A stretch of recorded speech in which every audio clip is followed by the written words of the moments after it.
Hi guys. I thought it was necessary to briefly make a short video about something I hear from a lot of people, and they want to know how to handle people who think that you are a hypochondriac. Um, that is a real thing. Those people do exist, and it's a serious mental disorder. However, when I hear people with legitimate autoimmune diseases and chronic illnesses having to ask that question, how do you deal with those people? They're asking, like, how should they deal, not necessarily how I personally deal. But it really makes me sick to my stomach at this point. I have dealt with a lot of people who didn't really think I was a hypochondriac, but just probably think that I exaggerate my symptoms or what's wrong with me. And there's a lot of reasons why that's pretty easy to do, and I actually understand it. And the main reason is I, like most people who are sick, especially, I have to say, young women in general, but younger women are going to do this, especially newly diagnosed, but any young woman. You want people to see your best face. So you're going to put makeup on, and you also don't want to lose yourself, right? So you're still going to put your makeup on, and you're going to wear your cute outfits out, and you're going to hide when you look at your worst or you feel your worst. And I have a sometimes very outgoing personality. That's still going to shine through because sometimes I'm still happy, or I don't feel as bad, or I am specifically going out of my way to just not show you how much pain I'm in. I can really hide it because I've been dealing with this for a very long time, and I've learned how. I can't hide it forever, but generally when you're dealing with people who don't understand or don't see you all the time, you see them for a short period of time. So it's pretty easy to hide stuff for, half an hour or 2 hours. If you're living with someone, completely impossible, or if you see someone really frequently.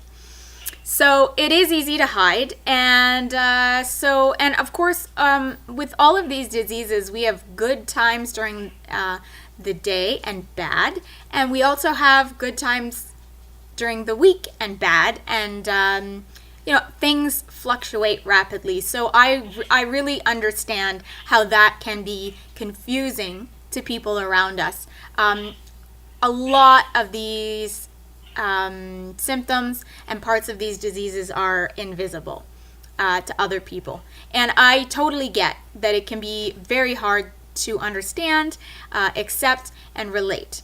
And in my life, I don't want to throw it constantly in the people around me's face. I hope they don't feel like I do, but I don't. But I also have learned more recently that it's a part of me.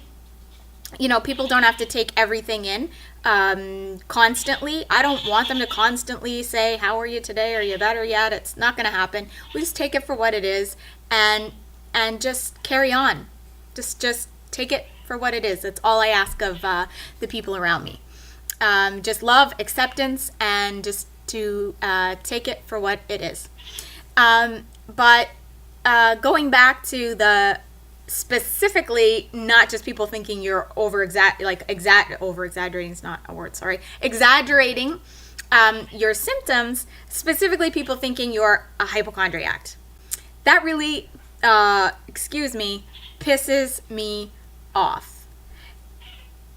A lot of people can have more than one disease, and a lot of diseases, especially when you get thrown into the autoimmune world, they mimic other diseases. And they also, really, if you have one autoimmune disease, like I don't know the actual statistic, I've read it a million times, but 90 something percent chance, maybe it's 80% chance, you're going to have a secondary one. It's going to happen. So things are going to happen. You're either going to have symptoms of multiple diseases or autoimmune diseases, or you're going to have actual diagnosed multiple autoimmune diseases. There's a very good chance. It does not happen to everyone, but there's a very good chance it can happen to you. And that's where you run into people thinking you are a hypochondriac, because seriously, how many can you have? I have felt that way myself, even though I have never picked a disease that I wanted to have and said, oh, it's this. This is what it is. I've never done that. I have tried my best to throw symptoms at my doctors. I also have a tendency to downplay how sick I've been to my doctors, and it's put me in the hospital several times.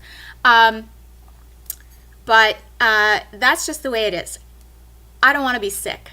I don't know many people that do want to be sick, or that want to be in pain, or that want to live this chaotic life of sometimes feeling okay, or sometimes feeling like you're dying, or dying and being in the hospital. And it's a complete roller coaster. It's like this. It's like that for me. It's like that for my boyfriend, for my friends.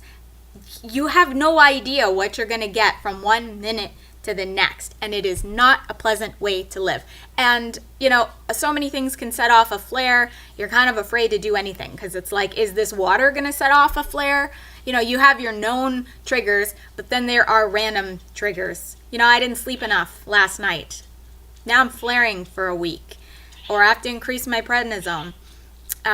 Sometimes you can get away with stuff. It's not a pleasant way to live. I would never, ever choose this. I would never, ever choose or pretend to have the limitations, then the physical pain and actual physical symptoms that I have. I do not want to have these infections. I do not want to be bleeding. I do not want to have my kidneys compromised. I do not want to have swollen glands constantly so that I am in constant pain and can't speak. I do not want to have the loss of eyesight at my age and the risk of further damage. Like, I don't want that, and I don't want to make it up. And it really just kind of pisses me off that anyone has to deal with people close to them. I get it if people aren't close to you, but when you're dealing with an illness and you're dealing with people close to you who don't believe you or think that you are a hypochondriac, it really, that pisses me off. And I'm sorry that anybody has to ever deal with that. And the best thing I can say to you is just, tell them where to go. Your health is more important than what they think.